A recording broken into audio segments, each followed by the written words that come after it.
نووسینگەی حواڵەی دراو ئەمە نوێترین دەستەواژەیە کە لەلایەن هاوڵاتیان و موچەخۆرانی کوردستانەوە بۆ حکوومەتی هەرێم بەکار دەهێنرێت.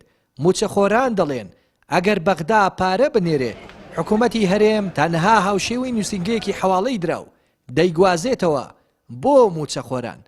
هاوکات هاوڵاتیان پێیان وایە نووسینگەی حواڵەی دراو متمانەی لە حکوومەت زیاترە، چونکە حکوومەت با 2 مانگ جارێک و با لێبڕین و ناشەفافیەوە موچە دابەش دەکات. خۆزگە نووسینگەیەکی حواڵەکردنی دراو بوون چونکە جۆرێک لە متمانە هەیە لە نێوان نووسینگە و هاوڵاتیدا.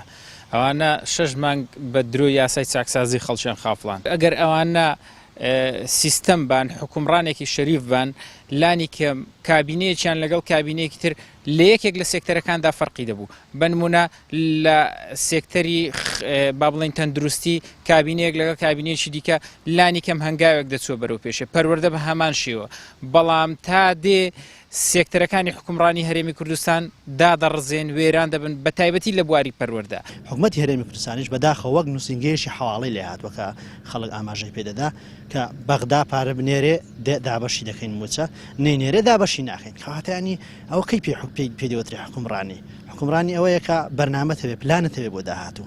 تۆ چەند کابینە گۆڕ ئەو کابینی نوێمە ئەم کابینی نوێمە کە سەرەتای دەستپێکردنەکەی و سەرۆکی حکوومەت کاتێک قسەی کرد گوتی چاکسازی دەکەین لە زۆربەی سلکەکاندا ئابینی بەڵام ڕۆژنامەنووسێک بەراوردێکی زۆر جوانی کردووە دەڵێ حەچی وتوێتی پێچەوانە دەرچووە. ئابووری ناسێکیش دەڵێت حکوومەت و کاربەدەستانی تەنها بیر لە بەرژەوەندەکانی خۆیان دەکەنەوە و هیچ باکیان بە هاوڵاتیان و موچەخۆران نییە و پلانیان بۆ باشترکردنی گوزەرانی خەڵک نییە.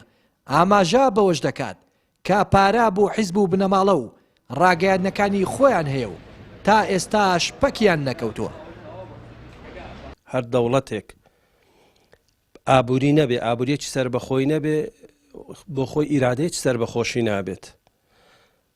لەبەرەوە تەماشای حکوومەتی هەرێم دەکەین بەناو حکوومەتی هەرێم ئەگەر حکوومەت بێ دەبێ داهاتی سربەخۆ و دارایی سربەخۆی هەبێ هەم داهات هەم خەرجی لە دەست خۆی دابێ. بەڵام تەماشای حکوومەت دەکەین تەماشا ئەو بەڕێوەبردنە ئیداریە دەکەین کە بەڕێوەبردنێکی ئیداری سربەخۆشی نییە. لەبەرەوە تا پارە لە بەغداوەنێ پشت بەبارە داهاتی بەغدا دەبەسێ. ئەگەر داهات هات ئەوە موچە تەوزیع دەکات، ئەگەر داهات نهات تەماشا دەکەین موچە تەوزیع ناکات. حکوومەت لەسەر سیستەمێکی ئامەڕە دەژێت دژی هاوڵاتیان بەڵکو بە پلانەوە دژایەتی کردنی تاچی کوردی دەکات دژی هاوڵاتیان ئەو حکومڕانی بەرجەستە دەکات.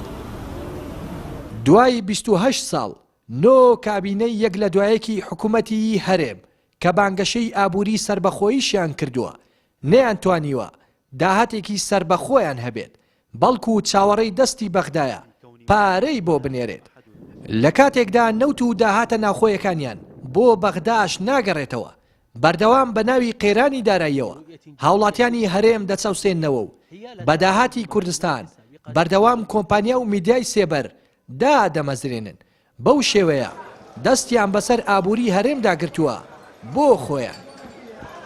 ڕێناز ئەرسەلان کەناڵی ئاسمانی پێیان.